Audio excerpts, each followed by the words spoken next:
Congressman, thanks for being with us here on the Hill. Your response to Tommy Tuberville would be what?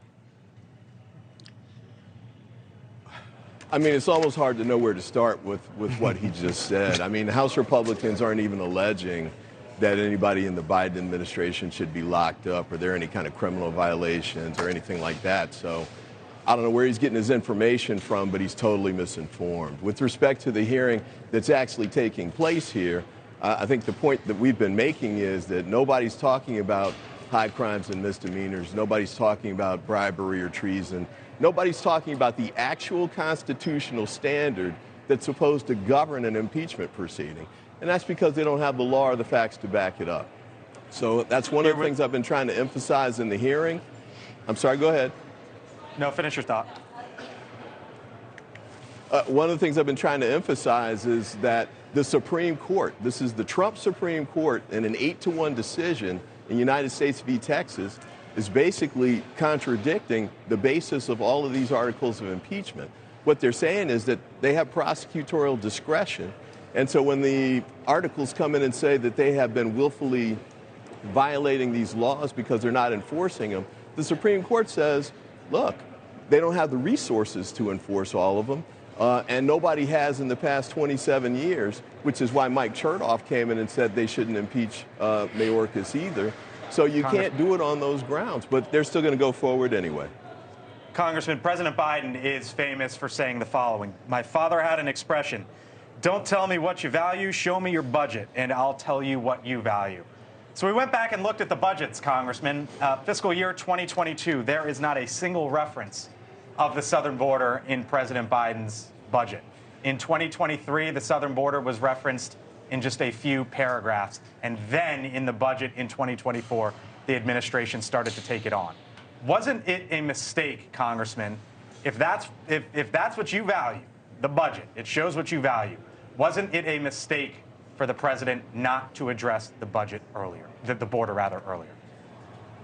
Yeah, I thought that actually the funding was coming through. I don't know if he sent it in his budget or not, but with respect to the appropriations process, we just went through an argument actually where you guys were saying in the room that they were trying to increase it. And I do remember in the markup we just had a few months ago that it was the Democrats pushing to increase the numbers so we could pay for things like more border patrol, more judges and the like. And it's definitely in the current budget that the Biden administration submitted. No one's arguing that Democrats, Congressman, and the president didn't take this issue seriously within the last 6 months to a year or so, but it was in the budget. The president, there was no mention of it when he took over at the White House. No, you make it sound like there was no funding for the Homeland Security Department, which is not true. And it's definitely true that there was, according to the Republicans on the committee, there was fun. In fact, some of them are saying it's not even a budgetary problem, it's just a policy issue, which I think is completely wrong. But we have to do more funding to get more Border Patrol agents, more judges to hear these cases. Some of the things we were talking about in the markup from last year, H.R. 2.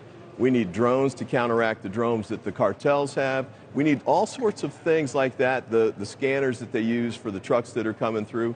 We had one when I went to the border. We have 6 portals that needed them, and they were working effectively. Okay. We need to get the funding for those kinds of things, and we were calling for that last year. So I'm not clear on what you're saying there. And my recollection is that the Homeland Security supported those calls. No one's doubting, obviously, that they weren't. When we met with them. Yeah, to be clear, I'm not saying that they weren't funding DHS. The point that I'm making is that it was barely mentioned in the border, and the administration just started to ramp it up. But let me ask you, Alejandro Mayorkas, if President Biden wins a second term, as you hope he does, should he be the head of the Department of Homeland Security? I mean, you know, that's up to the president. I'm not going to start picking or not picking his cabinet. And let's get through the election first. But I think the main point, though, is this. This is an impeachment proceeding. They're talking about removing him now based only on policy issues. And by the way, everything that all of the people on the show have said so far, including the senator, only policy disputes. Nothing about treason, bribery, high crimes, or misdemeanors. The actual constitutional standard that's supposed to be the basis for exercising that grave constitutional authority of impeaching someone from office. And it's been the Congressman same in the hearing room. Thank you for watching, and make sure you go to joinnn.com to find NewsNation on your television provider. And don't forget to click the red subscribe button below to get more of NewsNation's fact-driven, unbiased coverage.